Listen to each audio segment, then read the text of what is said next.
Introvert. যারা introvert তারাই জানে নিজের পরিবারের মধ্যে থেকেও নিজেকে একা মনে করার যে অনুভূতিটা, কথায় কথায় মিসজাজ হওয়ার ফিলিং, আর উত্তর না দেওয়ার কারণ।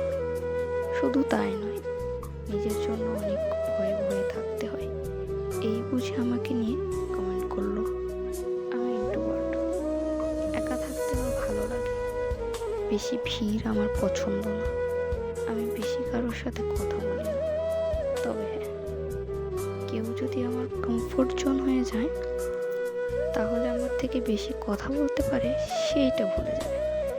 অনেকে বলে আমি নাকি arrogant, self obsess, not welcoming, আরও অনেক কিছু।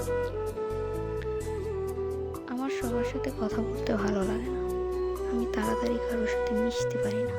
It doesn't means that I am arrogant, I need to time to open up. আমার সময় লাগে নিজেকে খুলতে। আমি নিজের সাথে সময় কাটাতে পছন্দ করি, একা থাকতে আমার ভালো লাগে। It doesn't means that I am self obsess, I am just enjoying my self with me. আমি সবাইকে সব কথা বলতে পারি না, আমার সময় লাগে। আমার ফিলিং ভালো করে আমি এক্সপ্রেস করতে পারি না।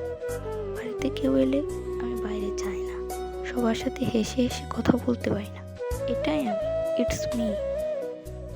ছোট থেকে নিজের লোকের কাছেই বলি হয়েছি, তাদের কাছে আমি ভালো না, কারণ তাদের মতো করে কথা বলতে পারি না, তালে তাল মিলিয়ে চলতে পারি না।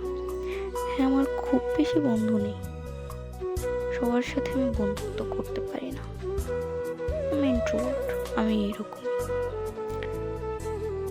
আসলে আমাদের জীবনটা না মিসজাজ হয়েই থাকে, আমরা আমাদের সমস্যার কথাটা পর্যন্ত বলতে পারি না।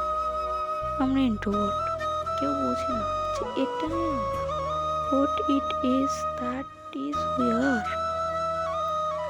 একটাই কথা বলবো, ডোন্ট জাজ সো ইজিলি। সবাই একরকম হয় না, প্রত্যেকের পার্সোনালিটি আলাদা। সবাই খোলা আকাশের নিচে আসতে চায় না, কারো কারো বদ্ধ ঘরেই ভালো লাগে। It's very beautiful life. Don't judge each other. Just be in yourself and trying to feel comfortable everyone and be kind.